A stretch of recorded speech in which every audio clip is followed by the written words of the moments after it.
Sebenarnya guideline akhir zaman itu sudah ditulis dalam Alkitab. Hints-nya, clue-nya sudah dituliskan di situ. Dari masa ke masa kita bisa lihat apa yang sudah terjadi dan apa yang belum terjadi. Ya, kalau hari-hari ini yang bisa kita lakukan apa? Berdoa untuk saudara-saudara kita di Iran. Berdoa untuk teman-teman yang sedang bergerak di bawah tanah di sana. Yang paling dicari oleh rezim Iran siapa? Orang Kristen.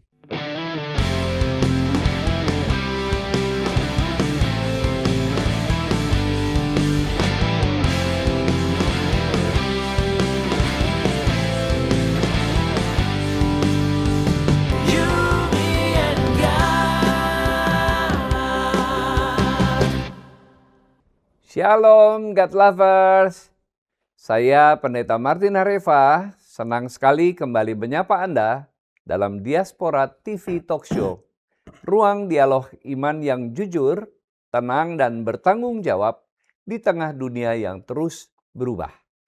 God Lovers, setiap kali dunia memanas, perang, konflik, krisis ekonomi, ketegangan global, selalu muncul satu pertanyaan yang sama.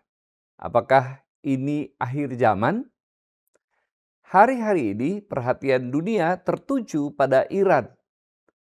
Protes rakyat, penindasan negara, ancaman perang regional, dan keterlibatan kekuatan besar seperti Amerika, Eropa, Rusia, dan China. Bagi banyak orang Indonesia, situasi ini membingungkan. Ada yang melihat Iran sebagai simbol perlawanan terhadap Israel, ada yang membelanya atas nama Palestina. Ada juga yang mulai bertanya, mengapa rakyat Iran sendiri justru menderita? Lalu sebagai orang Kristen, pertanyaannya bukan hanya soal politik. Pertanyaannya adalah bagaimana kita membaca gejolak dunia ini secara iman. Apakah ini tanda akhir zaman yang harus ditakuti? Ataukah panggilan untuk berjaga, berpikir jernih, dan hidup dalam pengharapan? Hari ini kita tidak datang untuk berspekulasi, bukan untuk menakut-nakuti, dan bukan untuk meramal tanda kiamat. Kita datang untuk membaca zaman ini dengan terang firman Tuhan dan menempatkan iman Kristen di tengah dunia yang bergoncang. Dan telah hadir bersama kita narasumber kita yang kompeten, mantan Muslim, hamba Tuhan, dan mahasiswa pasca sarjana di Hebrew University, bidang Jewish and Biblical Studies, Pendeta Arif Mirjaya. Shalom Pak Arif. Shalom Pak Martin. Terima kasih sudah hadir kembali. Puji Tuhan. Sebelum kita mulai percakapan ini, mari kita tundukkan kepala sejenak. Kita berdoa agar Tuhan memberi kita hikmat, kejernihan, dan pengharapan. Mari kita berdoa. Terima kasih Tuhan untuk pemeliharaan-Mu di dalam kehidupan kami masing-masing. Saat ini kami ingin berbincang-bincang mengenai situasi di Iran dan geopolitik. Kami berdoa memohon tuntunan Roh Kudus, sehingga perbincangan kami sungguh menjadi berkat bagi para pendengarnya. Dan Tuhan memberkati kami, khususnya Bapak Pendeta Arif Mirjaya, yang akan menjadi narasumber bagi kami semua.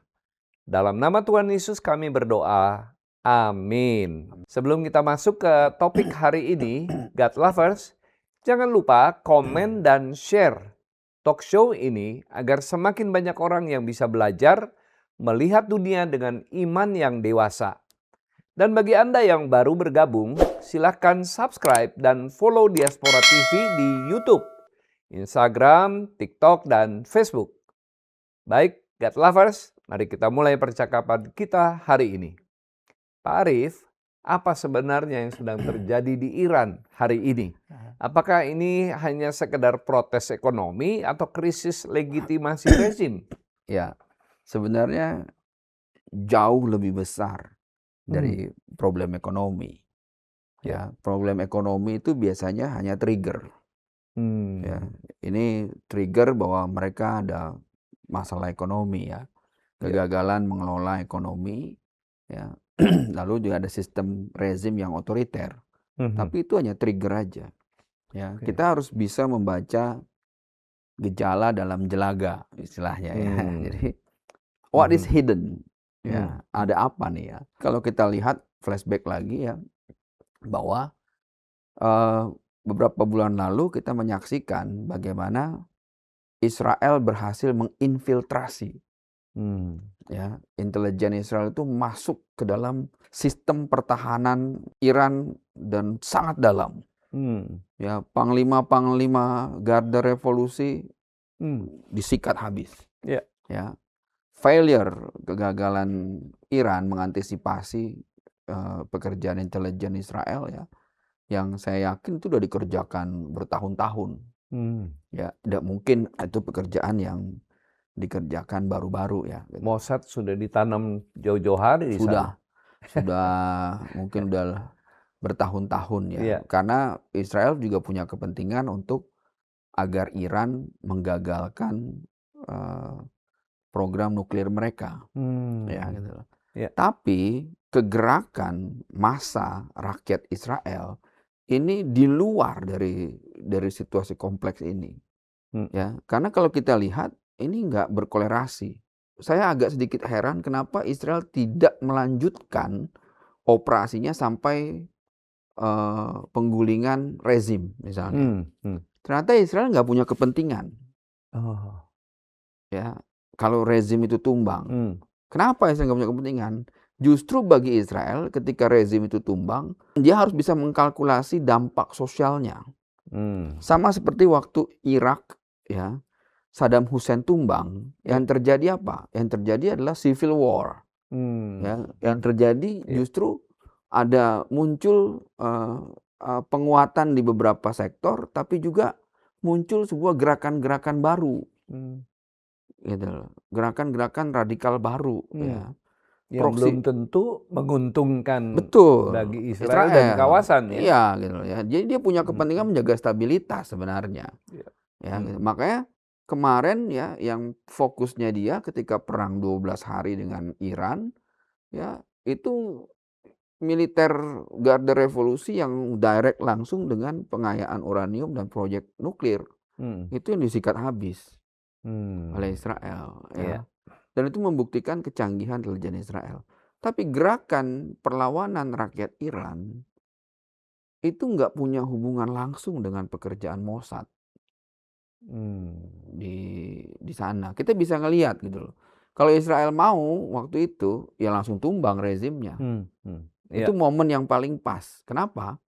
Pesawat-pesawat militer Israel itu bebas beroperasi di atas Teheran dan berhari-hari itu nggak ada yang nembak mereka.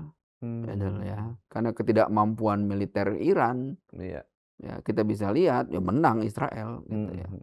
Nah di situ kita belajar ya bahwa oh ternyata nggak dilanjutin sampai tumbangnya rezim, karena Israel mungkin punya kalkulasi sendiri. Ya, Amerika juga mendukung kemungkinan ya mendukung kalkulasi itu gitu loh. Mereka nggak mau rezim tumbang. Kenapa nggak mau? Nah itu pertanyaannya. Sementara gerakan rakyat grassroots ini ya ternyata mengalami eskalasi.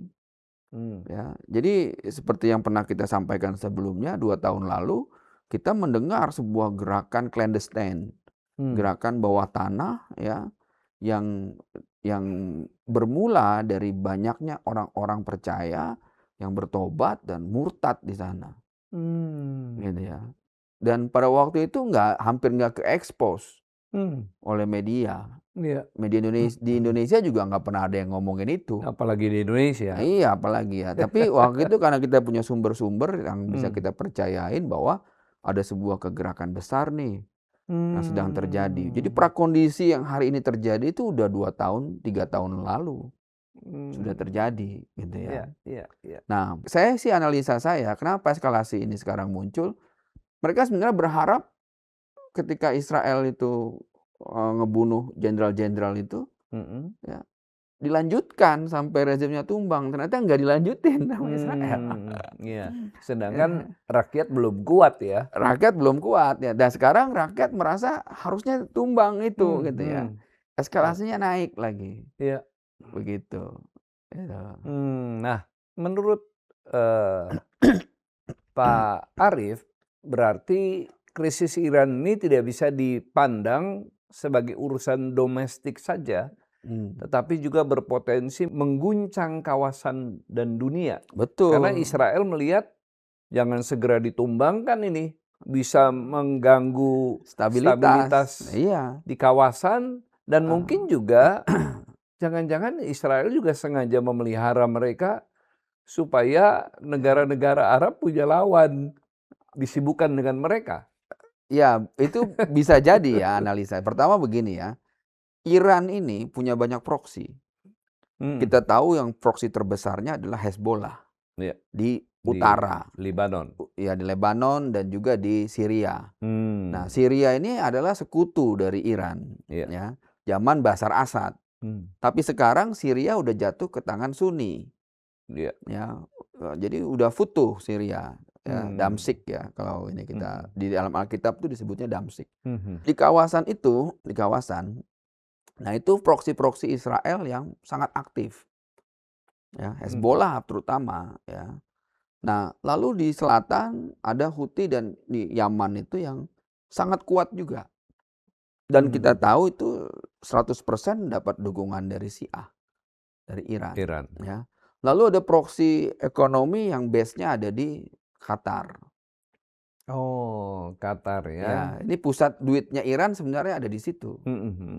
Gitu. Karena traffic-trafficnya ini ada di situ. Nah, kemarin saya dapat informasi anak dari Ali Khamenei, imam besar Iran, sudah memindahkan tabungannya, uangnya sekian juta dolar ke Qatar. Apakah itu bagian dari bargaining besar? Saya nggak tahu. Ataukah persiapan untuk kabur? Ya. Nah, ya, ancang-ancang. Ya, jadi secara geopolitik ya ada kalkulasi-kalkulasi sendiri. Nah, termasuk misalnya di border sebelah timur ada Afghanistan. Saya pernah menulis tentang Futuh Kabul. Kenapa Amerika melepaskan Kabul, melepaskan Afghanistan ke Taliban? Ya. Kenapa Amerika melepaskan Afghanistan dikuasai oleh Taliban? Mereka meninggalkan Kabul, jadi Futuh Kabul itu Kabul jatuh, ya, dikuasain Taliban. Kita tahu Taliban adalah Sunni. Jadi sebenarnya posisi Israel terjepit. Ya, terjepitnya apa? Karena Bashar Assad sudah diprediksi akan jatuh, tapi nggak secepat itu. Ternyata cepat. Sementara di timurnya mereka itu wilayahnya Sunni, Afghanistan. Dan kan mereka sharing border di situ. Ya, mereka punya kepentingan sendiri tuh. Ya, Afghanistan. Nah, jadi sebenarnya Saudi Arabia mendukung Taliban ya dan mendukung Amerika untuk meninggalkan Afghanistan. Itu juga buat ngebalance kekuatan. Ya, sehingga memang kekuatan Taliban di sana mendapat dukungan dari Saudi dan dari negara-negara Teluk ya buat ngebalance Iran yang Syiah. Karena Saudi diganggu terus oleh Houthi yang Syiah di Yaman. Bahkan mereka bisa punya rudal buat sampai ke Riyadh. Wow. Ya, itu. Nah, ini yang jadi problem lagi. Nah, jadi kita bisa ngelihat ini bukan cuma tentang geopolitik. Ya, tapi juga seperti saya bilang, banyak orang-orang percaya di Iran hari ini bergerak secara clandestine. Ya, bawah tanah. Ya, orang-orang yang sudah menerima Yesus, ya, mereka mengimpartasi value, nilai-nilai kerajaan Allah yang baru kepada orang-orang Iran di sana. Ya, dan kita bisa lihat ya bagaimana gerakan ini juga sebenarnya bisa dipandang sebagai, bisa dilihat dari sudut pandang kegerakan rohani. Ya, walaupun yang muncul itu adalah ikon-ikon yang duniawi. Misalnya humanity bicara tentang demokrasi, bicara tentang justice, ya. Tapi itu kan value-value dari Alkitab sebenarnya. Jadi Pak Arief ingin menjelaskan ke kita bahwa ada gerakan kekristenan yang muncul di tengah-tengah Iran lalu kemudian memberikan perubahan nilai-nilai di dalam kehidupan mereka, Betul, sehingga mereka sekarang berani betul, untuk menyatakan sikap betul. kepada pemerintah. Dalam setiap perubahan sebuah movement ya di setiap peradaban Mhm. selalu ada gerakan-gerakan rohani itu. Selalu ada. Hmm. Saya ambil contoh misalnya ya, sebelum Roma menerima Hmm. kekristenan, Iya. yang terjadi adalah apa? Gitu. Yang terjadi adalah anak-anak Tuhan mengalami penganiayaan dahsyat. Iya. Tapi kegerakan clandestine, gerakan bawah tanah yang dilakukan orang-orang percaya di Roma pada waktu itu Hmm. justru terus berkembang, Hmm. ya. Jadi di Ya. atasnya tuh orang ngelihat, wah, penganiayaan, Hmm. Hmm. ya, persekusi, Ya. ya, orang apa namanya mengalami penyiksaan, Hmm. tortures dan sebagainya. Ya. Tapi korbannya siapa? Ternyata orang-orang percaya. Hmm. Ya. Nah, selama beberapa periode itu akhirnya Senat Roma ternyata sudah banyak orang-orang secret believers, Hmm. ya, gitu Ya. loh.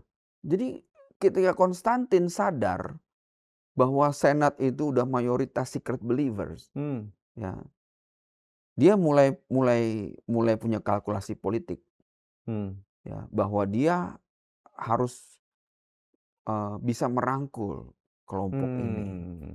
ya, gitu. Iya, Karena karena mulai berpengaruh. mulai berpengaruh secara politik, Iya. ya. Iya. Nah, begitu juga ketika zaman Enlightenment di Eropa, Hmm. ya.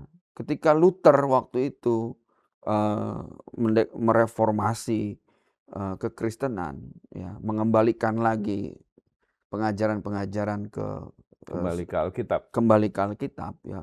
Itu dampak sosialnya luar biasa, Hmm. ya. Karena selama ini nggak ada raja ataupun lembaga yang berani melakukan itu Mhm. kepada Roma. Hmm. Ya. Tapi reformasi Luther itu memicu sebuah masa kegerakan yang begitu dahsyat di Eropa. Hmm. Ya. Walaupun saya katakan ya itu prosesnya juga sulit ya. Hmm. Karena ya Luther juga mau dibunuh, Iya.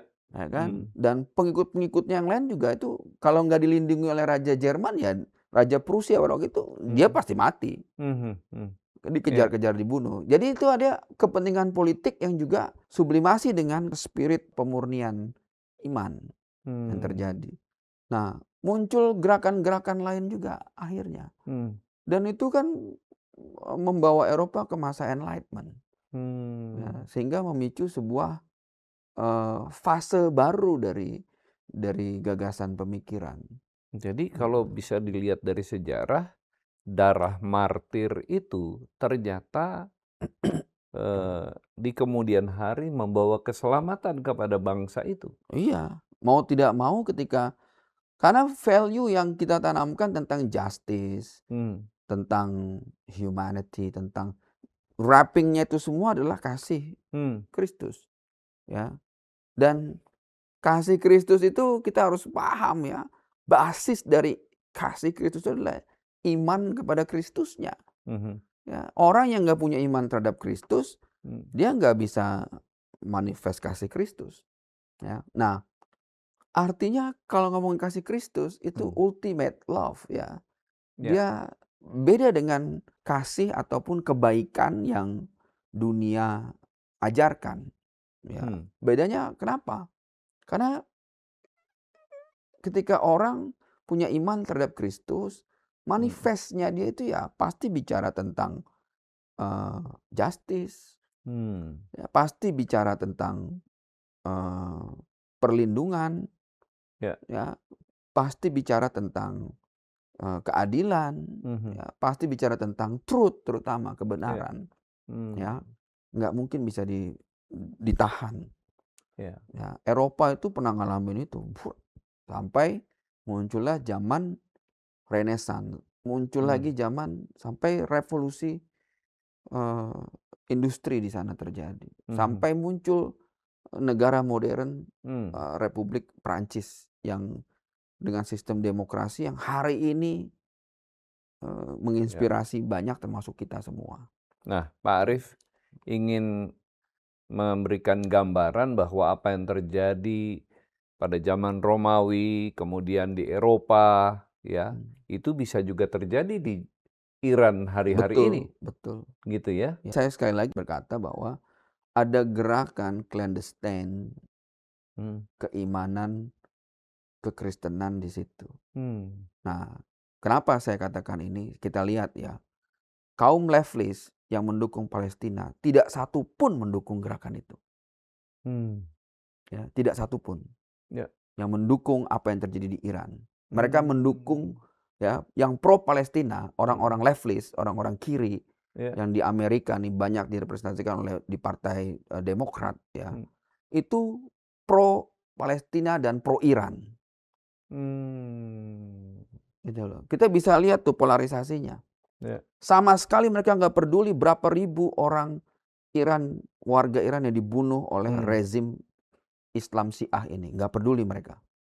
Ya. Oh. Karena kepentingannya berbeda. Mereka udah bias politiknya kuat. Ya. Hmm. Tapi sekali lagi saya katakan, makanya saya katakan bahwa yang terjadi di Iran ini lebih dari sekedar geopolitik. Mhm. Ya. Gitu ya. Nah, nanti kita akan lihat nih, bagaimana sih Alkitab memandang ini. Gitu. Iya, baik. Nah, Pak Arief, banyak analisis bicara soal eskalasi global. Skenario seperti apa yang realistis bisa menyeret dunia ke perang besar berikutnya? Apakah ini bisa memicu perang dunia ketiga? Kalau analisa saya sih bisa ya, bisa enggak.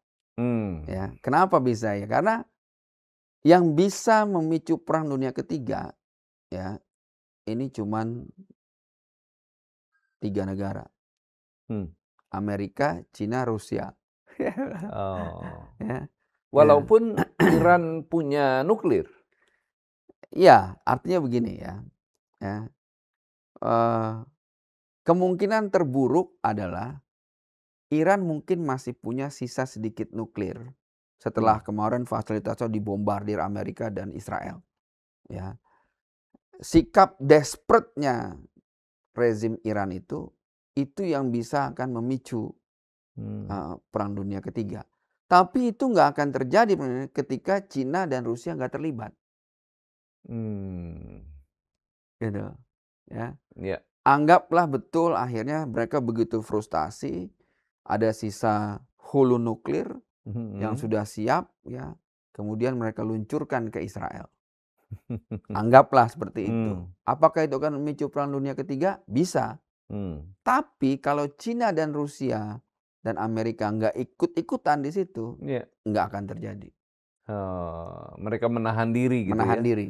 Akhirnya cuma Israel dengan Iran aja ya. Gitu. Seperti kemarin misalnya ya kan. 12 hari gitu ya. Ya. Nah, kenapa saya katakan begitu? Ya karena ini masalah kepentingan geopolitik global ada di 3 negara ini. Eropa nggak ngaruh Eropa. Ya. Ya, lihatlah apa yang ada di Ukraina. Eropa nggak bisa apa-apa. Eropa. Dengan NATO-nya. Nggak bisa apa-apa. Ya, gitu. Karena masing-masing mau secure dirinya. Ya, apakah kita akan terlibat dalam sebuah perang yang destruktif? Jangan deh, kalau bisa tetap di sono aja dulu, di Timur Tengah perangnya ya kan. Jangan dibawa ke Eropa gitu loh ya kan. Ya, jadi mereka punya kalkulasi untuk menyelamatkan diri. Gitu loh. Nah, saya ambil ini kenapa waktu Amerika capture Maduro dari Venezuela, delegasi Cina masih ada di sana. Baru bertemu dengan Maduro dan baru tanda tangan perjanjian hutang. Ya. Hanya sekitar beda 1 hari atau langsung diserbu. Ya. Terus kenapa Cina nggak bereaksi keras? Ya. Nah, Cina punya kepentingan ekonomi juga karena hutang Venezuela begitu banyak. Ya, Amerika ngancam, kalau kamu ikut campur, ya hutang hilang. Ya. Terpaksalah Cina berkompromi dengan Amerika untuk urusan Venezuela. Oke, kalau emang enggak ini gimana? Utang gue balik nggak? Balik. Tapi akhirnya uangnya hasil penjualan minyak Venezuela tidak ditaruh di Bank Amerika, tapi di Qatar, di negara yang dianggap lebih netral. Sehingga bisa diakses oleh Cina dan juga karena ada jaminan. Ya Ya. ini masalah cuan ya akhirnya kan. Hitung-hitungannya begitu ya. Ya gitu lah. Nah, Rusia hari ini Iya, ternyata iya. ya menghadapi Ukraina dengan perang konvensional seperti ini ternyata juga nggak kelar-kelar Mhm. ya. Iya. Nah, apakah Rusia akan mengeluarkan bom nuklir buat Ukraina? Nah, itu bisa memicu perang dunia ketiga. Iya. Ya. Dan Hmm. Rusia pun ya nggak punya keinginan itu. Hmm. Ya, Iya. itu loh. Jadi bisa dengan situasi yang begitu desperate ya rezim itu kemudian itu pun kalau masih ada sisa nuklirnya kan gitu kan. Hmm. Ya, gitu. Iya, iya. Ya, ya, Mhm. jadi tapi kalau Amerika, Cina dan Rusia nggak terlibat Hmm. ya nggak akan Nggak akan terjadi. terjadi ya. Hmm, Oke. Terima ya. kasih untuk analisisnya. Nah, Pak, apakah konflik yang terjadi di Iran yang bisa menyeret bangsa-bangsa lain merupakan tanda-tanda yang ada hubungannya dengan nubuatan di Alkitab? Oh iya, ini jelas sekali ya kalau kita mau Hmm. baca di Yehezkiel 49 sampai 50. Nah, itu bercerita tentang wilayah-wilayah yang ada di kawasan. Ya, Hmm. pertama dia bicara tentang Edom, Hmm. lalu dia bicara tentang Amon. Amon Ya. itu adalah Aman hari ini Jordan, ya Hmm. wilayah Jordan. Kita Ya. tahu wilayah di masa lalu Transjordan juga termasuk wilayah Israel. Mhm. Ya, Ya. Palestina itu wilayah tepi barat itu masuk wilayah Transjordan dulunya ya. Hmm. Nah, Amon lalu bicara tentang Damsyik atau Damaskus hari ini. Damsyik ya. Hmm. Lalu bicara tentang Elam yaitu Iran, Persia dan Oh. juga Babylon. Nah, itu kawasan itu Hmm. ada nubuatan Mhm. ya tentang itu ya. Nah, kalau kita flashback lagi ya, ada juga hubungannya dengan kekuatan Gog dan Magog yang juga adalah Rusia ya. Hmm. Nah, ini penting lagi nih ya. Saya pernah menulis tentang kata Moskow, aslinya itu dari Moskwa, dari bahasa itu dan eee, itu juga, ada nubuatannya Hmm. ya, dan juga termasuk wilayah Afrika Utara ya, dan di kawasan itu ada nubuatan-nubuatan yang jelas Tuhan bicara nih tentang bangsa-bangsa ini Hmm. yang nantinya akan memerangi Israel. Oke. Ya. Tapi ada juga nubuatan bahwa Tuhan akan memulihkan mereka, mentransformasi mereka. Hmm. Ya. Nah, Ya. kalau kita baca lagi nubuatan dari kitab Daniel, Nabi Daniel Mhm. di Daniel 8 itu juga menggambarkan tentang Persia. Ya, domba dan Hmm. kambing ada dua simbol di situ. Hmm. Nah, Hmm. jadi sebenarnya memang sudah hari ini tuh kita melihat kegenapan-kegenapan ini sedang terjadi. Oke. Hmm. Ya, ini luar biasa Alkitab kita. Hmm. Hmm. Ya. Dan Yesus sendiri bernubuat, kamu akan mendengar deru perang. Hmm. Bangsa akan berperang melawan bangsa. Iya. Ya. Tapi Yesus bilang itu tapi belum kesudahannya. Hmm. Itu baru awal. Jadi sekarang ini kegoncangan di kawasan Timur Tengah ini adalah tanda-tanda awal dari Awal. akhir Ya. zaman itu. Karena harus ada transformasi dulu terjadi. Ya. Hmm. Elam atau Persianya Hmm. harus mengalami transformasi. Ini sedang terjadi nih. Sedang terjadi janji Tuhan. Ada tuaian Hmm. besar yang sedang Iya, terjadi. ada 1 Ya. juta orang Kristen yang bangkit, yang mungkin selama ini di bawah tanah, Ya. yang sekarang mulai bergerak. Ya. Ya. Dan banyak mereka jadi martir kemarin Hmm. dalam peristiwa itu. Iya. Ya. Jadi mereka mulai menolak hukum syariat Islam Syiah. Hmm. Ya. Mereka menolak Iya. kewajiban memakai hijab. Hmm. Ya, bahkan simbol lambang bendera Iran di tengahnya itu ada simbol tulisan Allah. Hmm. Ya. Itu diganti sama singa ya? Itu bendera aslinya Oh iya, sebelum waktu saat Iran. revolusi Iran, Ah, ya. Jadi ada monumen simbol itu digulingkan oleh rakyat Iran, hmm, ya, overthrown the hmm, symbol itu ya. hmm, Nah, kita ngelihat bahwa ini nggak cuma tentang geopolitik, kalkulasinya, ya. Apapun yang terjadi yang misalnya apakah Israel dan Amerika mempengaruhi, hmm, bukan itu, ya. Ya. hmm, Kalau Israel dan Amerika mau menghancurkan Iran itu udah terjadi beberapa bulan lalu iya, hmm, ketika perang 12 hari itu. iya, Ternyata mereka nggak niat untuk melanjutkan menghancurkan rezim. Tapi hmm, kegerakan organik clandestine orang-orang yang terjadi di Iran hari ini itu prakondisinya sudah 3 tahun lalu. Makanya waktu 2 tahun lalu saya hmm, sampaikan bahwa ini sedang terjadi. iya, Sebelum media mengcover, sebelum ini tahu semua, Tuhan lagi bekerja di sana. Memang harus hmm, selalu ada harga yang dibayar. iya, Ya. iya, Dalam setiap transisi, ya, dalam setiap krisis, ada anak-anak Tuhan yang memang sedang melakukan kegerakan, dipakai Tuhan untuk melakukan kegerakan. hmm, Juga di Indonesia, hmm, ya, tahun 65, ya, terakhir tahun 98, iya, ya. Kita ngelihat itu, wah, sebuah eh, transformasi besar hmm, hari ini, hmm, ya, bangsa kita terutama ya. Ada kos yang dibayar, iya, sampai ada konflik di Ambon, Poso dan sebagainya, hmm, ya. Tapi kita ngelewatin itu hari ini. Sempurna, belum sempurna, tapi terus diperbaharui. Dan hmm, anak-anak Tuhan terus bekerja di bawah tanah, ya. iya, Clandestine di Iran juga sedang terjadi seperti ini. hmm, Itu, iya, ya. iya, Jadi nggak cuma hanya geopolitik, tapi mhm. juga ini berhubungan dengan hal-hal yang spiritual. Jadi ada Gitu. hubungannya dengan nubuatan di Alkitab tentang kawasan ini ya. Ada.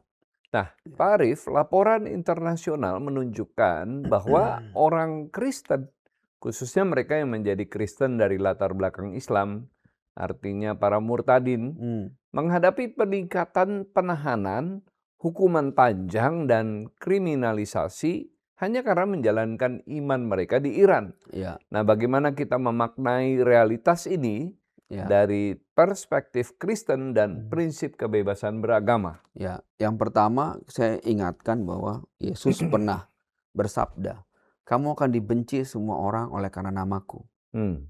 Ya, tapi yang bertahan sampai kesudahannya akan diselamatkan. Kata bertahan tuh Hmm.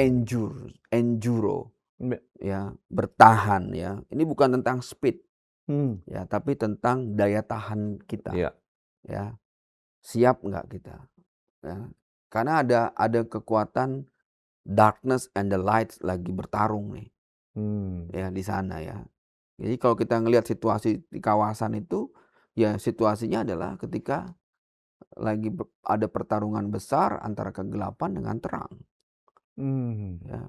Dan Ya. ketika terang itu muncul, Alkitab bilang kota di atas gunung nggak akan bisa ditutupin, pasti Hmm. akan kelihatan. Hmm. Hmm. Konsekuensinya apa? Persekusi, Hmm. ya. Ya. Nah, ini yang sedang terjadi. Penting untuk kita tahu bagaimana kita bertahan dalam iman kita. Hmm. Ya, bagaimana kita bisa berdiri di tengah badai, Ya. ya, Dalam situasi yang dalam seperti situasi ini. yang seperti itu. Ya, Hmm. kalau hari-hari ini yang bisa kita lakukan apa? Berdoa untuk saudara-saudara Hmm. kita di Iran. Ya. Berdoa untuk teman-teman yang sedang Hmm. bergerak di bawah tanah di sana. Hmm. Ya, yang paling dicari oleh rezim Iran siapa? Hmm. Orang Kristen. Iya. Yang paling dicari. Pertama, mereka diasosiasikan sebagai antek Amerika. Hmm. Ya, Ya. semua orang Kristen di sana diasosiasikan seperti itu. Hmm. Ya. Yang kedua, mereka udah bicara tentang value, tentang freedom. Hmm. Ya. Lalu mereka bicara tentang truth, Hmm. kebenaran. Lalu Ya. bicara tentang justice. Hmm. Dan rezim kegelapan Iran tidak suka itu. Hmm. Ya. Ya. Tidak suka kalau kebenaran itu diungkap. Tidak Hmm. suka ketika keadilan itu dibuka. Ya. Ya. Hmm. Tidak suka ketika kemerdekaan itu diberikan. Nggak suka. Karena dengan mengungkap itu sama dengan menelanjangi kebobrokannya rezim hari ini ya. Betul. Nah, itu Hmm. ya. Betul. Sehingga pilihannya adalah membungkam. Ya. Itulah. ditutup, Makanya mereka jadi tembak. sasaran penangkapan, Ya, penyiksaan, bahkan pembunuhan ya. Makanya saya selalu mengasosiasikan teman-teman yang clandestine, Heeh, yang ada di bawah tanah, ya, iya. itu seperti puisinya Wiji Tukul. Hmm, Ya, kalau rezim kegelapan itu adalah tembok, ya, kami adalah bunga. Ya, hmm, dan kami telah sebarkan benih di tembok itu. hmm, Hingga dengan satu keyakinan kami akan tumbuh bersama hmm, dan tembok itu harus hancur. hmm. Itulah kegerakan yang sedang terjadi di Iran hari Mhm, ini. iya. Dan Ya, itu pernah terjadi kalau kita melihat sejarah yang tadi Pak Arief betul. ungkapkan ya. Ya, termasuk di Indonesia, Hmm, termasuk di Korea Selatan. Kita hmm, tahu dulu tahun 88 rezim militer Korea ya, membunuh banyak, ya, mahasiswa dan aktivis, ya. mhm, Tapi kita tahu itu adalah sebenarnya kegerakan orang-orang percaya, dan hmm, di tahun itu, ya, gereja Paul Yong Ki Cho itu yang hmm, luar biasa, iya, ya, dan kekristenan di Korea itu meledak ya. meledak dahsyat, Hmm, ya. iya, Dan tandanya apa? Rezim otoriternya tumbang. hmm, iya, Ya. Di Indonesia pun begitu, mhm, ya. iya, Dan sekarang mhm. itu akan terjadi lagi, ya, Iya, di iya, Iran. di Di Iran ya. Syria pun begitu kemarin. Ya, Hmm, Tuhan lagi kerja. iya, Di Libya pun, ya, yang disebut Arab Springs namanya. hmm, Ya. Ada konsekuensi, ada. Ada hmm, harga yang dibayar, ada. iya, Selalu seperti itu. ada martir. Iya. Itulah. Kalau Hmm. bahasa Cina kalau nggak salah, krisis itu adalah Weng Chi. Weng Chi itu dangers and opportunity. Oh, dangers tapi ada Ada kesempatan. opportunity-nya. Ya, gitu. Mau nggak kita jadi bagian Ya. itu? Itu. Mhm, mhm. Eh, Nah, Pak Arief, meskipun situasinya berat, ada indikasi bahwa kekristenan terutama lewat gereja-gereja rumah dan Hmm. komunitas kecil ini terus tumbuh di Iran Ya, meskipun menghadapi resiko yang besar. betul. Bagaimana kita melihat pertumbuhan iman Kristen di tengah tekanan ini dan apa harapan serta panggilan gereja secara global Hmm. terhadap saudara-saudari kita yang ada di sana? Ya, jadi kita bisa lihat ya, kondisi Iran sekarang ini, saya menggambarkannya tuh mirip seperti kondisi gereja mula-mula ketika di Roma dulu. Ya, Hmm, sebelum kemudian kekristenan berhasil diterima di Roma. hmm, Ya. iya. Ketika Kaisar waktu itu menjadi Kristen pada Sebelum itu, sebelum itu sudah. ada rentang waktu sejarah ketika kekristenan itu mengalami betul-betul penganiayaan yang luar biasa. Iya, Ya.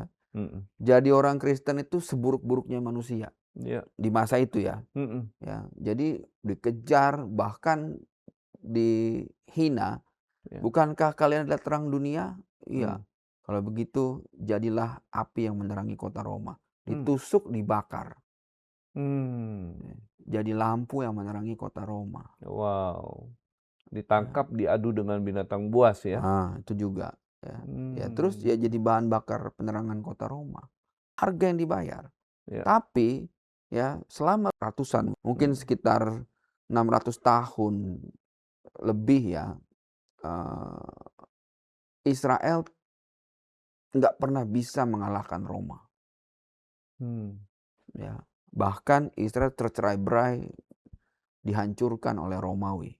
mmm, Hanya butuh waktu 260 tahun, 70 tahun. Kekristenan menaklukkan Roma. mmm, Ya. ya, Israel selalu berharap bisa mengalahkan Roma, nggak pernah mmm, bisa. Ya. dengan kekuatannya, Dengan kekuatannya mereka. Ya. Tapi justru kekristenan mmm, dengan kekuatan Tuhan, tanpa pedang, mmm, tanpa pasukan berkuda, ya, ya, tanpa panah, mmm, ya, menaklukkan Roma. ya, Bukan Israel yang ditaklukkan oleh kekristenan, mmm, penjajah Israelnya yang ditaklukkan. iya, Ya. iya, Nah, iya, apa yang terjadi pada Kristen mula-mula di Roma mirip seperti yang terjadi sekarang di Iran. mhm, Ya. Kenapa? Karena ada sekian ribu mungkin boleh dibilang sudah ratusan ribu gereja bawah tanah di sana. Ya. Wow. Clandestine di sana. Ya. Hmm. Makanya diperkirakan ada 1 juta orang Ya. yang mengalami conversion, menerima Hmm. kekristenan di sana. Ya. Ya, dan semuanya itu underground. Dan dalam penindasan Dalam kekristenan penindasan. bertumbuh. Iya. Justru dalam zona nyaman kekristenan jatuh. Iya, betul. Ya, kayak di Indonesia sekarang sudah Iya. begitu banyak zona nyaman kita. Iya. Ya kan? Gitu. Hmm. Nah, kalau kita belajar dari gereja mula-mula, sejarah gereja mula-mula adalah sejarah penganiayaan. Iya. Ya. Waktu itu penganiayaan di Yerusalem. Ya.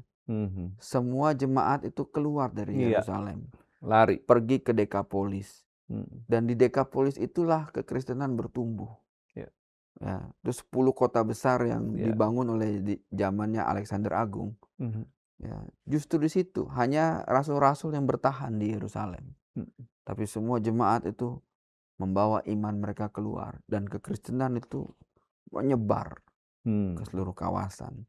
Saya percaya hari ini kita harus dukung dalam doa kegerakan anak-anak Tuhan di Iran. Ya, topang dalam doa. Ya, bahwa ada hal besar yang sedang terjadi di kawasan itu. Setuju. Ya. Ya. Kita perlu mendukung mereka.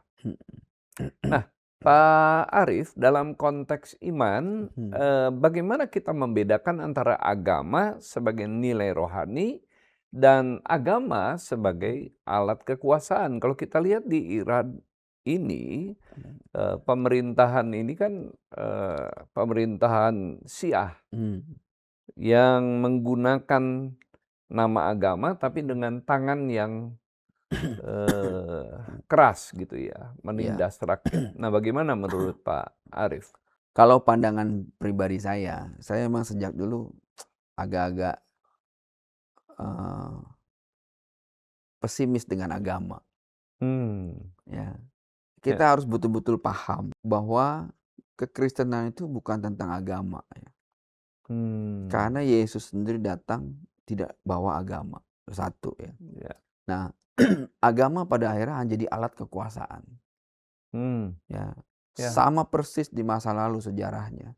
Sama juga dengan orang-orang Saduki, orang Farisi, ya, yang menggunakan agama sebagai tools kekuasaan. Ya. Sama juga hari ini ketika rezim mengatasnamakan agama sebagai alat kekuasaan. Akhirnya buat kontrol, buat ngatur uang, ya, dan itu hal-hal yang sebenarnya harus dilawan oleh kekristenan sebenarnya ya. Ya, kita nggak bisa. Tapi secara formal dunia punya sistem agama. Ya, bukannya. Jadi harus dibedakan antara agama dengan rohani ya. Hal yang rohani itu tidak menciptakan sistem agamawi. Wah, ini menarik nih ya. Hal yang rohani tidak menciptakan sistem yang agamawi. Seharusnya begitu. Ya. Ya. Tapi hari ini hal rohani justru diciptakan, dibuat oleh struktur agamawi. Iya, ya kan? Gitu. Nah, kita harus paham nih kalau begitu ya. Gitu. Nah, jadi nggak bisa gitu. Agama akhirnya memang dijadikan alat kekuasaan. Buat kontrol orang, buat kontrol uang. Ya, dan itu terjadi dari sejak awal. Tapi Kristus, kekristenan itu sama sekali nggak bicara tentang itu.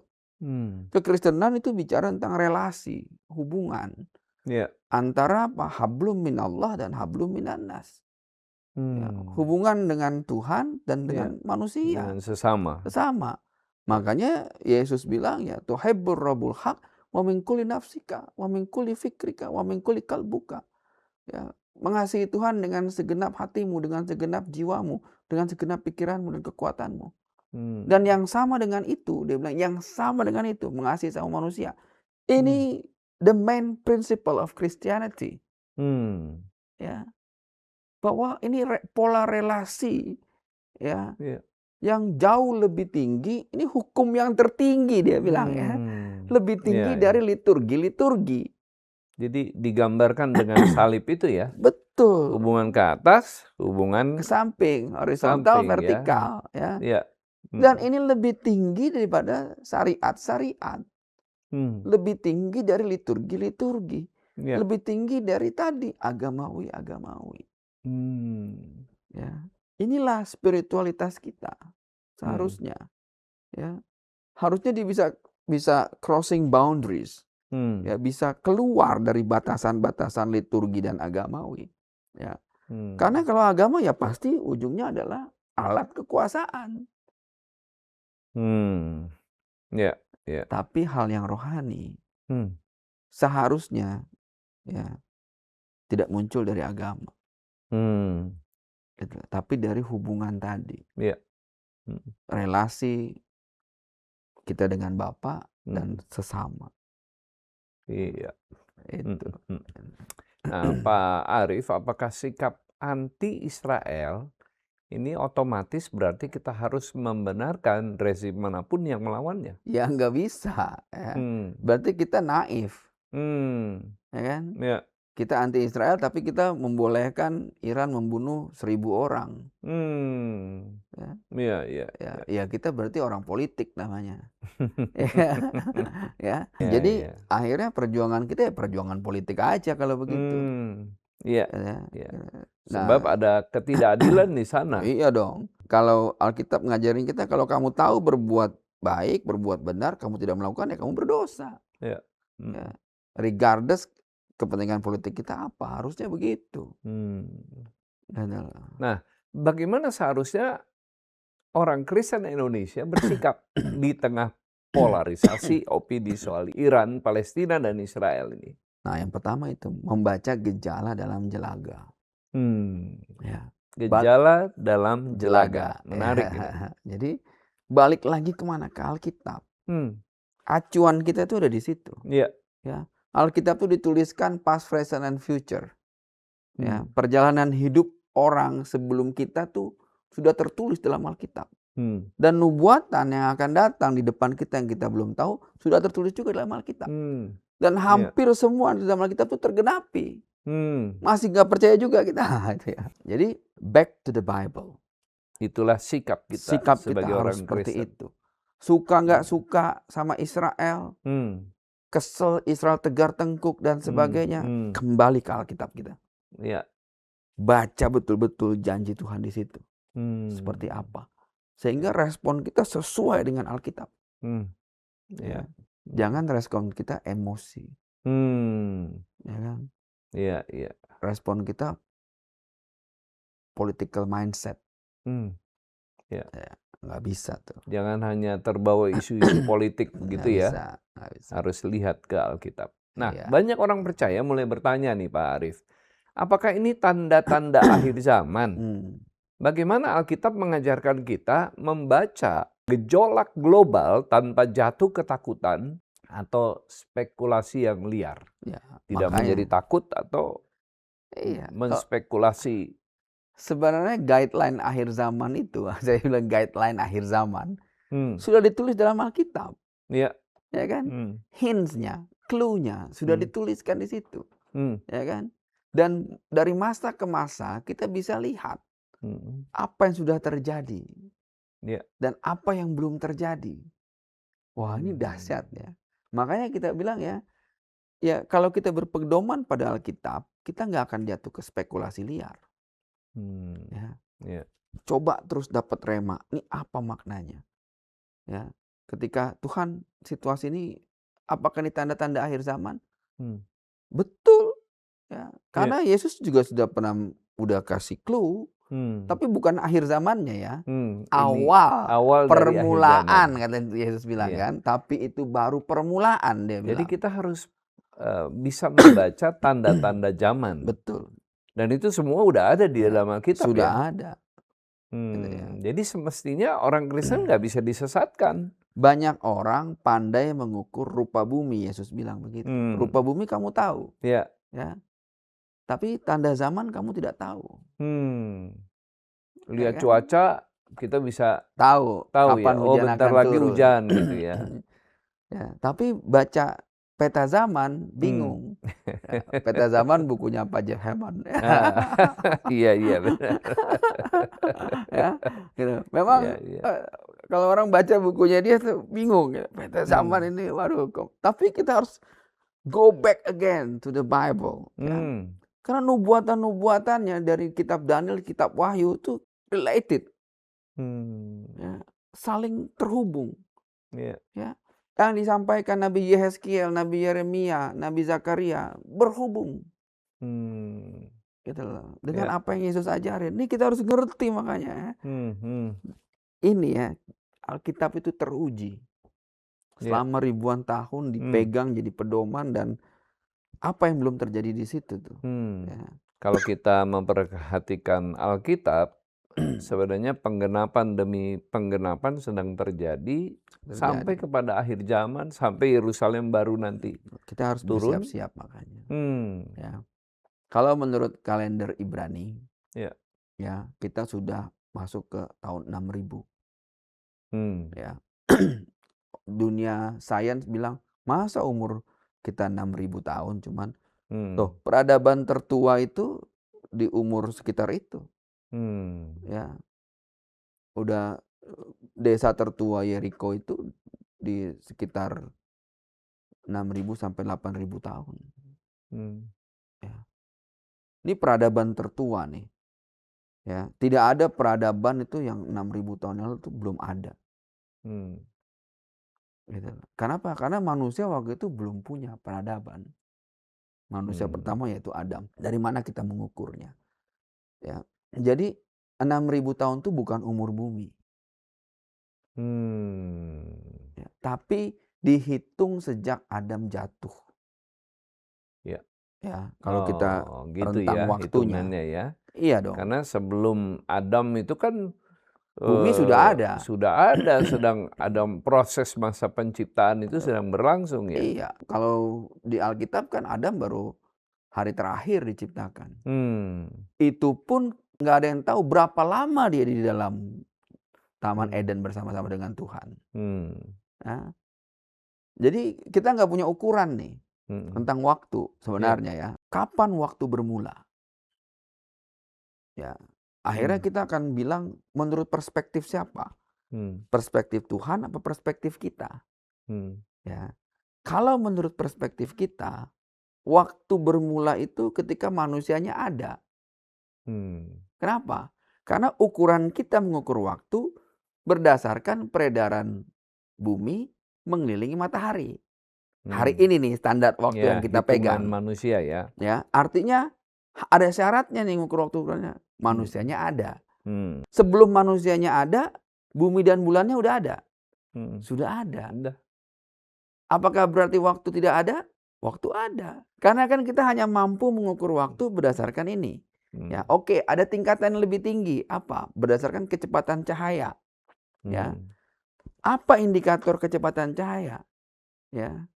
Daya rambat matahari, cahaya matahari ke bumi. Itulah dipakai indikatornya, kecepatannya. Artinya syaratnya harus ada lagi apa? Manusianya ada, buminya ada, mataharinya ada. Ya. Seandainya ya manusianya belum ada, mataharinya belum ada, buminya udah ada belum? Belum ada juga. Tapi apakah waktu tidak ada? Waktu sudah ada berarti kan? Ya kan? Tapi alat ukurnya belum ada, yang ngukurnya belum ada, ya kan? Ya. Artinya ketika Tuhan nyiptain waktu, ya, karena pertama kali yang diciptakan pada mulanya dia menciptakan waktu. Standarnya dia nih, ya. Dia nggak ada dalam dimensi waktu karena dia yang menciptakan waktu menurut standarnya Tuhan.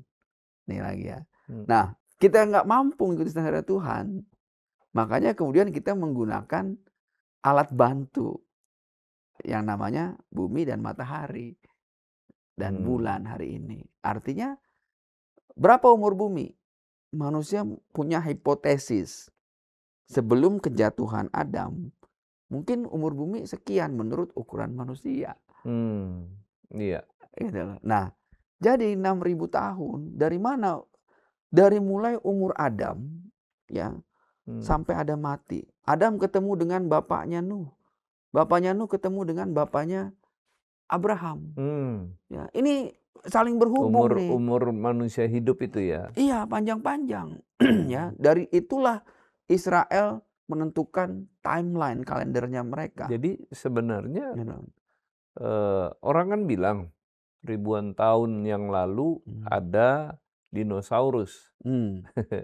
Bisa jadi, benar. Bisa jadi. Hari ini pun masih ada dinosaurus. Iya. Komodo. Nah, Ya. jadi itu sebenarnya kan udah diciptakan dulu binatang di darat, di laut, Udah ada yang semua, terbang, sudah semua ada. udah diciptakan, baru muncul terakhir manusia.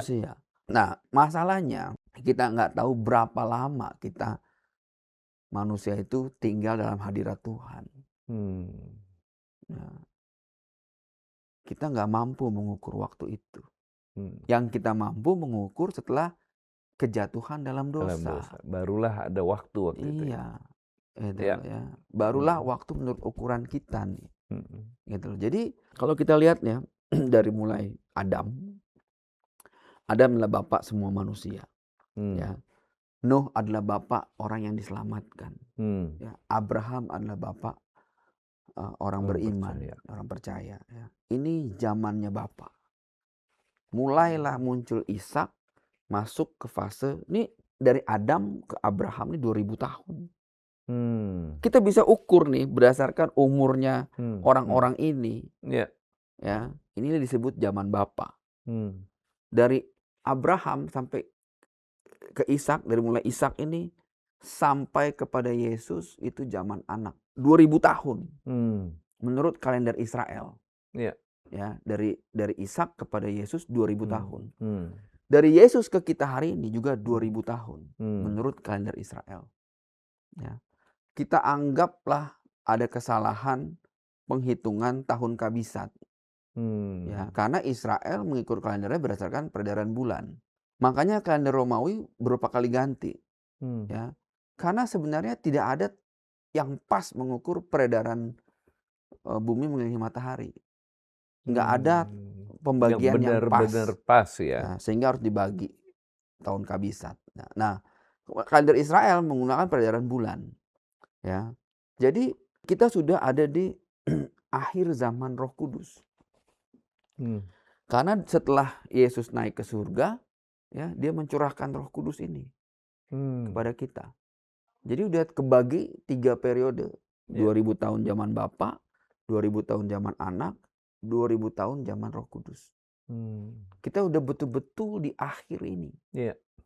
Gitu. Kapan? Kita nggak tahu waktunya kapan. Betul. Ya, tapi ada clue, tanda-tanda. Ya, kita harus ngerti, makanya balik lagi back to the Bible. Ya. Yang bisa kita lakukan apa? Bersiap-siap. Itu gitu. Iya. Terima kasih penjelasannya Pak Arief. Nah, dalam Alkitab, krisis global sering menjadi panggung pilihan moral manusia.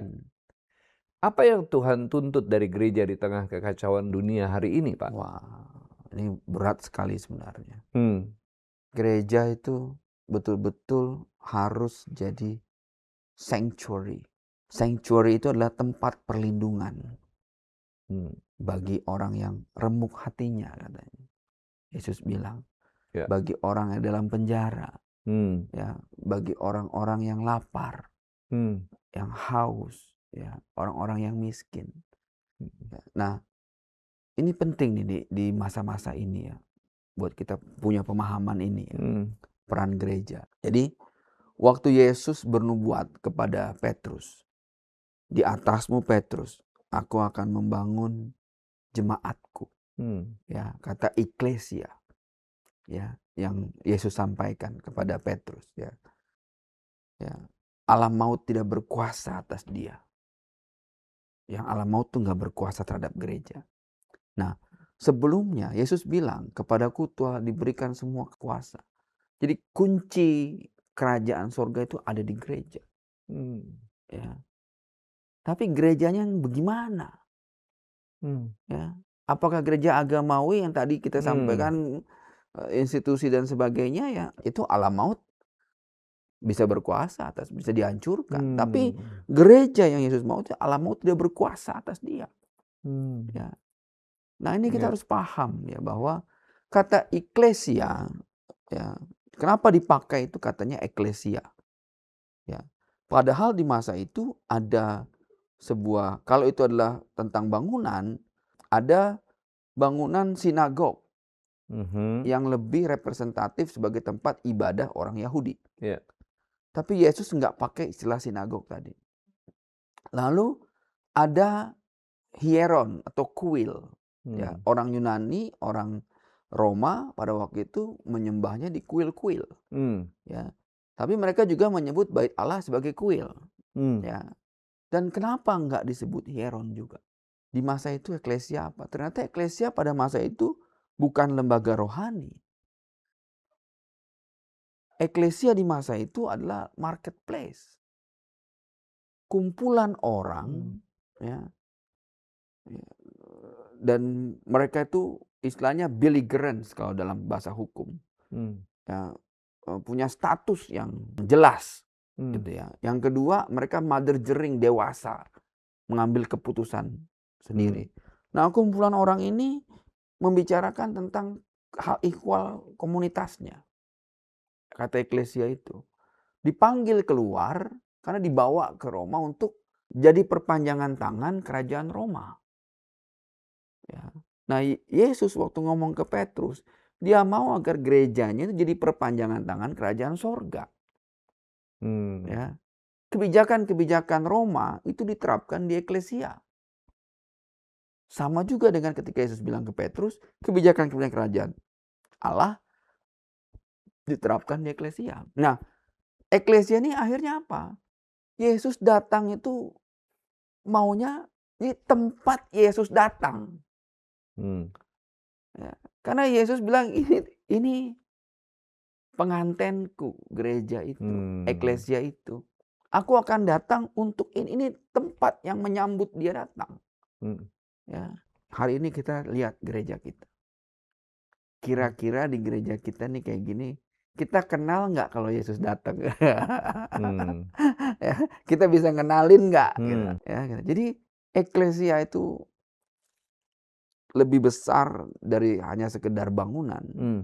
Yeah. Lebih besar dari hanya sekedar organisasi. Yeah. Ya, lebih besar dari sekedar institusi agamawi. Oh no. Hmm. It's bigger than that. Ya. Yeah. Bahkan dikatakan Allah maut tidak berkuasa. Hmm. Nggak bisa dihancurkan. Hmm. Ya. Kalau ada Yeah. gereja Yeah. bubar, ya apalagi hari ini banyak gereja akhirnya sepi, kehilangan jemaat. Aduh. Ya, bagaimana nih jadinya nih? Ya, Yeah. apakah itu eklesia yang Yesus mau? Wah, gitu. Katanya Allah mau tidak berkuasa atas dia. Hmm. Ya kan? Ternyata bubar. Hmm. Itu. Nah, ini kita harus betul-betul dalam merenungkannya. Menjelang terakhir nih Pak. Hmm. Jika dunia makin gelap oleh kekerasan, penindasan, dan dusta ideologi, di mana posisi Injil dan pengharapan dalam Yesus Kristus hari ini? Ya, itu harus jadi terang. Injil itu pegangan iman kita. Ya. Ya, di antara hiruk-pikuk dunia dengan sistem ekonominya yang sangat hedon dan sangat kapitalistik, konsumtif, ya. Ya. Hari ini bahkan standar iman itu udah berubah. Ya, kenapa? Karena modernitas itu memaksa orang itu menjadi instan. Pengen sesuatu yang instan. Jadi orang menganggap kadar iman seseorang itu berdasarkan popularitas. Ini kalau nggak populer nih, wah ini nggak bener nih gerejanya nih. Oh. Ya kan? Ya. Nggak keren gitu kan. Ya. Lalu orang dalam ibadah penyembahan ngomong tentang ambience, ya, performance. Ya bicara, waduh nggak ngangkat. Yang diangkat tuh Tuhan. Harusnya gitu ya. Tapi hari ini masyarakat modern membutuhkan itu. Ya. Seolah-olah Tuhan itu bisa didapat dengan instan. Ya, karena pola konsumerisme tadi. Masyarakat modern itu butuh sesuatu yang gampang didapat. Kalau khotbah jangan lama-lama deh, Hmm. ya kan. Kalau bisa renungannya 1 menit. Ya kan, gitu kan. Iya iya Merenung iya. apa 1 menit? Ya, ini yang kayak begini hari ini ya, masyarakat kita tuh pengen itu, pengen Hmm. ngelihat tuh performance, Iya. ya, nggak masuk ke esensi. Oh, dia Hmm. terkenal loh di YouTube, Hmm. padahal di kampung-kampung tuh masih banyak itu pendeta-pendeta yang benar pengajaran tapi nggak Hmm. terkenal, nggak mau Hmm. didengerin, ya. Hmm. Ini ngeri sebenarnya Hmm. situasi ini ya. Nah, ketika kemudian apa yang terjadi di Iran, ya, terjadi sama kita, Hmm. ya, kita mungkin nggak akan siap. Saya Hmm. bilang tadi, modernitas itu membuat kita ada zona nyaman, Iya. gitu ya. Orang hari ini mau mendengar apa yang mereka mau dengar, Hmm. yang nyaman di telinga mereka, Hmm. ya, bukan apa yang benar di telinga mereka, Hmm. walaupun itu menyakitkan, ya. Orang hari ini nggak mau saling menajamkan, Hmm. ya, gitu. Tapi maunya menghibur, gitu. Ini kita harus lihat, ya. Yesus itu lemah lembut ke orang yang belum percaya. Hmm. Datanglah kemari anakku, Hmm. dosamu diampuni. Hmm. Coba kalau ke Petrus, "Enyahlah engkau iblis," katanya. Hmm. "Engkau tidak tahu apa yang engkau pikirkan," katanya. Hmm. Ya, ke Iya. murid-muridnya dia menajamkan terus, ditajamkan terus, ditajamkan terus. Hmm. Ya, tapi ke orang yang belum percaya, dia begitu lemah lembut. Nah, kita harus paham, kita mau jadi hanya sekedar pengikut Yesus atau mau jadi murid Yesus. Hmm. Ya. Yang ngikutin Yesus tuh banyak, Hmm. ya, 5.000 orang. Karena ada Iya. roti. Ya, 10.000 orang ikut karena ada makanan. Hmm. Banyak. Tapi yang setia jadi muridnya, pada saat penganiayaan datang, hilang semua. Hmm. Kabur. Bahkan Iya. kalau bisa nggak kenalan deh. Hmm. Nggak kenal deh. "Ini siapa ya?" Nggak kenal." Kalau ada resiko hilang semua ya. Hilang semua. Ya. Dari situ kita belajar. Itu pun pasti kita alami nanti. Hmm. Pilihannya mau gimana? Ya. Ya. Kita tahu bagaimana Stefanus itu ngadapin kematiannya. Dan dia tidak menyangkal. Ya. Kita Hmm. bersyukur Petrus pun akhirnya bertobat. Ya. Dan dia dipakai luar biasa. Ya. Jadi kita orang-orang Kristen harus punya tadi Roh Kudus untuk bisa memahami, Hmm. ya, Ya. rencana-rencana Tuhan.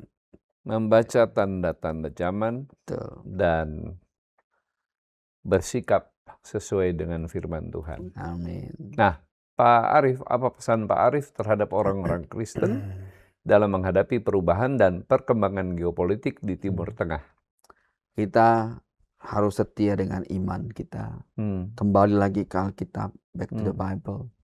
Dan kita dukung saudara-saudara kita di Iran yang hari ini mengalami persekusi dahsyat.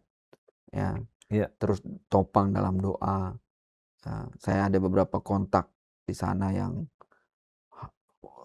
mengerikan. Saya Hmm. katakan mengerikan karena intelijen Iran, polisi Iran sekarang lagi bergerak untuk memberangus semua orang-orang percaya. Hmm. Ya, jadi yang ditangkap udah puluhan ribu. Hmm. Ya, lalu juga ada yang hilang dan tidak ada pengadilan. Hmm. Bahkan kemarin mau dipertontonkan di taman-taman bahwa orang-orang Kristen itu akan digantung, Wow. dihukum mati. Ya. Nah, di situ Donald Trump intervensi. Hmm. Ya, Donald Trump bilang bahwa kalau kalian melakukan itu, kami akan benar-benar habisi kalian. Hmm. Gitu ya. Makanya akhirnya ada isu yang kemudian tentang penggantungan itu Hmm. dibatalkan oleh pemerintah Iran. Oh. Nah, jadi sekarang lagi kompromi.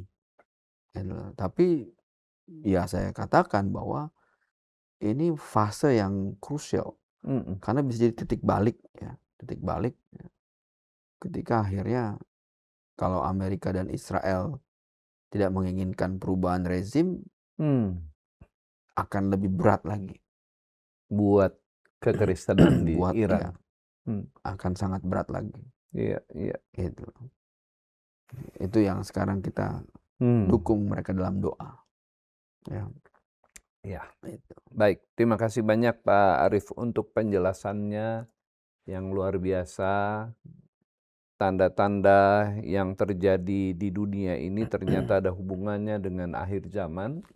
Ya. Dan kita sebagai orang Kristen, orang percaya, harus pandai membaca tanda-tanda zaman.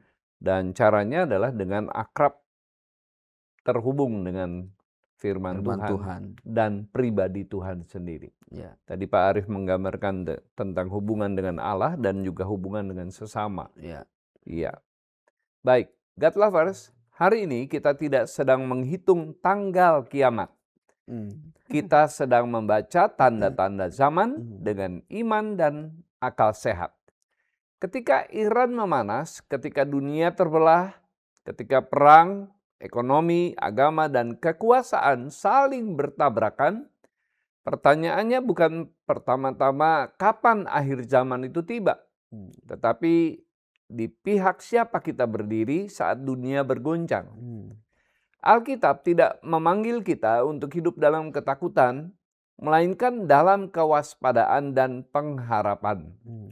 Yesus tidak berkata, takutlah ketika bangsa bangkit melawan bangsa.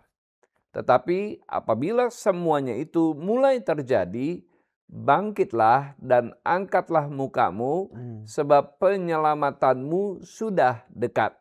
Akhir zaman dalam iman Kristen bukan panggung kepanikan, tetapi panggung kesetiaan. Di tengah konflik global, orang Kristen dipanggil untuk menolak kebohongan meski dibungkus agama, menolak kekerasan meski dibungkus politik, dan menolak ketidakadilan meski dibungkus dengan slogan moral. God lovers, dunia boleh bergoncang, tetapi kerajaan Allah tidak pernah terguncang. Dan tugas gereja bukan menebak akhir cerita dunia, melainkan tetap setia memberitakan Injil, membela martabat manusia, dan hidup sebagai terang sampai Kristus datang kembali. Terima kasih kepada Pak Arief Mirjaya Sama-sama atas percakapan yang jernih dan berani. Terima kasih juga untuk Anda semua yang memilih berpikir bukan terpancing. Jika Anda diberkati oleh diskusi ini, like, komen, dan share video ini. Subscribe dan follow Diaspora TV di seluruh platform media sosial agar semakin banyak orang belajar melihat geopolitik dengan iman, hikmat, dan pengharapan Kristen. Saya Pendeta Martin Hareva dengan Pendeta Arief Mirjaya pamit undur diri. Tetap berjaga-jaga, tetap berharap, dan tetap setia sampai Tuhan datang kembali. Tuhan Yesus memberkati.